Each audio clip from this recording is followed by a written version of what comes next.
the untouchable True School Sports Empire. Missing. Hey, what's going on? It's your boy BT, and I came here to talk some boxing with the thousands of True School Sports subscribers. Now, we have my dad to my right, Pops. You know, he doesn't really need any introduction because he's known the world over, but here he is. We're here to talk about an interesting card that was recently announced by Matchroom Boxing.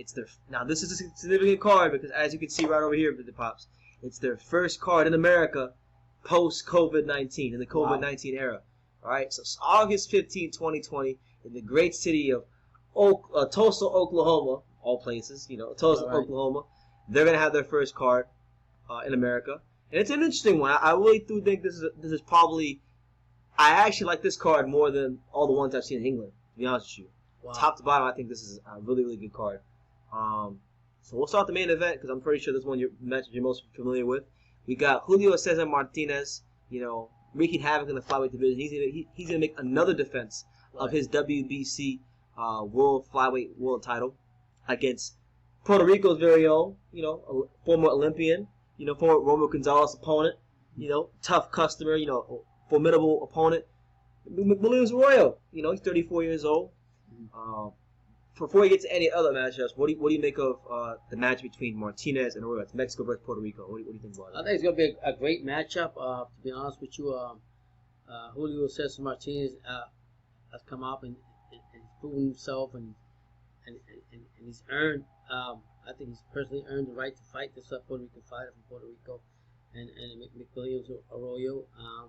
And I'm looking forward to it, but before I was telling you a couple of days we were talking about this fight, I said I wanted Martinez, but to be honest with you, I think again, and I will say it again, I always say it all the time, experience from everything. McWilliams Arroyo with winning his medals and everything he will beat Martinez. Okay, first of all, I think this is a perfect match. I'm picking Martinez to win this fight. I'm gonna go back and say he's gonna win this fight. Arroyo is a live dog, but like I say many times, there's a reason Matchroom picked McWilliams Arroyo. Number one, this fight's going to be at 112 pounds, so he's going back down to flyweight because if you don't know, you know, he's been campaigning 115. You know, he fought Carlos Quadras a couple years ago in that great victory against Quadras at 115. Right. He's went down, he's went up, he's went down, so he's going back down to 112, which I don't think is his best weight at the moment, and he's 34 years old. I'm not writing McWilliams off. You know, he's definitely. I think he's a good opponent. He's formidable. He's strong. He's sturdy. Good amateur pedigree. Been in there with top names, Romeo Gonzalez, Carlos Quadras, and gives a good account of himself. So I'm not writing him off, but I just think at this point, you know, I think Julio might be catching him at the right time. But I'm behind McWilliams Arroyo. I don't think it's a mismatch or anything like that. It's a 50-50 fight? No, it's not a 50-50 fight. I would say it's a 65-35 fight in favor of Martinez. Okay. But it's a good fight nonetheless. You know, Martinez is a guy that likes to sit there and exchange. McWilliams Arroyo is strong enough to, I think, sit there and exchange and have his fair share of successes. So I think that's going to be a really good main event. Yeah, it's going to be a good fight. And then you got a co-main event. You got Cecilia Brækhus versus Jessica McCaskill for the, you know, as you can see, look at all the damn belts they're fighting for. Yeah. Wow. They're fighting for the undisputed championship at welterweight. And I mean, look. What I want to point out is, look at the gap in experience. 36 fights for Brækhus. She's never lost. She's a Hall of Famer. She's the creme of the creme. Right. You know, the top of the top, best of the best there is in women's boxing. Just boxing, period. Not even women's boxing, period. And she's fighting Jessica McCaskill, who's been tested in her career. She only has 10 fights. Wow. So it's a big gap in experience, and I think McCaskill, as good as she is, and I think as formidable as she is, I think she's really up against it. What do you make of that? I want to say it again. Cecilia Brækhus been around for a long time, and there's a reason why she's 36-0, and she's held those belts for a long time.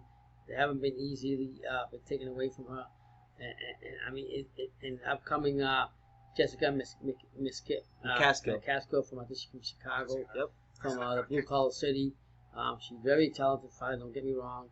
And she's not going to throw opportunities there, and she's there to try to grab it. But I honestly think that, I want to say it again, I'm an old man, and I always go to experience, and I will take Brækhus over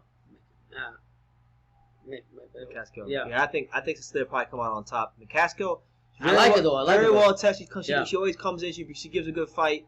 And listen, Cecilia is no spring chicken. She is old, so I'm not gonna just outright write off McCaskill. But I think For me, I favor Breakus by a lot. I'm gonna say that's like an 80-20 fight. Wow. 80-20. That much? Yeah, 80-20. Jeez. She's just the gap in experience for me is just too much. It's overwhelming. So if McCaskill does win, oh my God, what a win it would be to handle the first loss of her career and simultaneously become the undisputed welterweight champion of women's boxing. Stuff, but she's hungry too, though. This could be a rocky moment. So I wish her luck. You know, she is an American fighter, so I'm behind her. Yeah. So yeah, good luck to her. And then another fight we have is Shakram Giashov. Now he's one of these like Giashov. You probably won't know Giashov. Giashov is another one of these Uzbekistan fighters. Oh, wow. They got so many. They're just churning them out right now. They're just churning them out. Yeah. No, but Uzbekistan in particular, they're really just churning them out right now. Wow. He had that fight. I'm gonna say it was about a year and a half ago. He had a fight against Emmanuel the Transformer Taylor. Mm-hmm. And Emmanuel Taylor was giving him problems. I mean, some serious problems. And he weathered the storm. I think I don't remember how I scored the fight. I might have had Taylor winning that fight. I don't remember. But it was really, I remember that fight being very close. But he's a good fighter, good amateur pedigree. I'm not really too sure about who his opponent is, but I'm looking forward to seeing Giashov and how he's grown because I haven't seen him fight in about a year, so that's a good one. You got a couple of young American prospects too on this card. You got Raymond Ford from Camden, New Jersey. Okay. You don't know if you know about Raymond Ford. I don't know much about him. One of Matchroom's young amateur prospects from the States. He was Golden Glove champion. Eddie Hearn signed him off on Instagram. You know, because that's the guy I was telling you about. Yeah, that's him. So this will be a sixth fight. He's fighting a 7-10-1 guy. And he's just trying to still finding himself in the ring. And it's only a 6 fight, so he can't make too much of what's going on now. Yeah. We got Nikita Abibi, another one that, a lot Yeah. of people are high on. I'm not too sure about how I feel about Abibi yet, but he's fighting. I still feel he's improving. He's very improving. I'll be honest with you. I mean, I'm not trying to put the guy down or anything like that. He's not really doing much for me yet. I don't really. Like you say a lot of times, he hasn't really shown me anything where I'm like, okay, that guy's gonna be the next one. I don't really know right now. I'm reserving my judgment on Abibi. And then to me, probably the most interesting part of the card, no doubt about it to me, aside from like the main event, is Mark Castro. Top amateur from America. He signed with Matchroom the fight week of Romo Gonzalez Calia fight when I was in Dallas. Okay. And it's funny, Mark Castro was a very good fighter. You want to know how you know he's a very, very good fighter?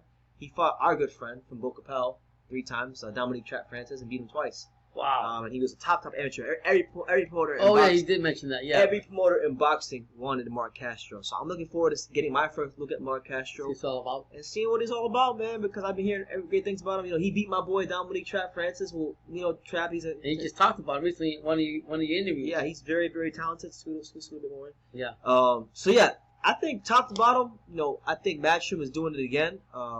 As far as in the States, in England it's a different story.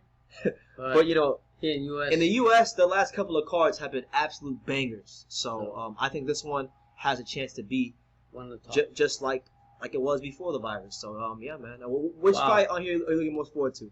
I'll be honest with you. I'm looking forward to the Julio main event, and also the Mark Castro with Raul Corona. Yeah, I'm looking for that. And of course, I like Nikita Abibi. You like him? Yeah, I like. That's your guy. I like to see him. White chocolate.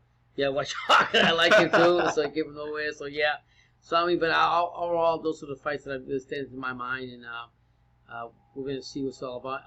And then the quality. We're looking at the quality, not the quantities, and we're gonna see what the zone's gonna put out there, and we can see that's a lot better than what we've been seeing lately.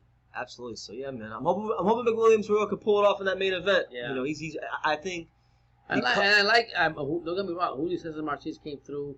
He became he won a belt recently. A young guy. He beat Charlie Edwards. Yeah, he fought Jay Harris. So he's gonna be one tough customer. So we can't discredit him either. But I'm gonna have to go with my Puerto Rican fighters and experience. Yeah, if Arroyo does happen to beat Martinez, that makes Romo Gonzalez's resume that much better. Wow. Because Arroyo fought with Gonzalez. And, I want to point. Gonzalez beat him. I want to point this out about Arroyo when he fought Chocolatito. He fought prime Chocolatito. He fought him when he was at his absolute best. Mm-hmm. And Chocolatito didn't stop Arroyo. He won like 8 of the 12 rounds, 8 or 9 of the 12 rounds. Right. But what I will say about Arroyo, one thing he's very good at doing, if you beat him, you got to earn it. One thing, because even back then when he fought Chocolatito, he made Chocolatito fight. So you have to earn it. So I don't think it's going to be any different from Martinez here. And if Martinez was to go in there, I know he's 34 years old. I know he's coming down from 115 to 112. Yeah. But he's still a formidable opponent. If Martinez was to go in there and absolutely just obliterate Arroyo, to me, that would be a statement. Wow. That would be a statement. Okay. Because this is a guy that made Romo Gonzalez in his prime fight pretty hard in a lot of those rounds and took a couple rounds off of him. This is a guy that upset Carlos Cuadra, so he can beat names if you're not on your P's and Q's. So he'd be a legitimate fighter in Chocolatito. That he beat Cuadras, and he gave him a good resume. So you would like to see what's going to happen with this, and you think he could beat. Well, I think he will beat Martinez, but Martinez. So you're picking him? Who? You're picking him Arroyo to beat Martinez? Of course. Why? Because he's Puerto Rican? Not just because Puerto Rican. I always tell you one of my favorite. My dad, a guy could be 87 years old and he could be fighting a dude who's 25 in the prime and he'd say, "Well, son, Brendan, experience trumps everything." No, it doesn't. But this guy right here, he showed me a lot when he came out and when he actually won the championship. So he's a proven fighter too. Don't get it twisted. Just because he hasn't fought as long as Arroyo, that he's not going to give him a test. He's going to test Arroyo. So we'll see what happens, man. But that's matchup next card. Those are our brief little thoughts on it. Let me know which fight on the card you guys looking most forward to. I'd love to hear your thoughts down below. Make sure you take the time to subscribe. And like I say in every single one of these damn videos, you can love me or you can hate me. But I'm just a kid from Dane. So until next time, take care, guys.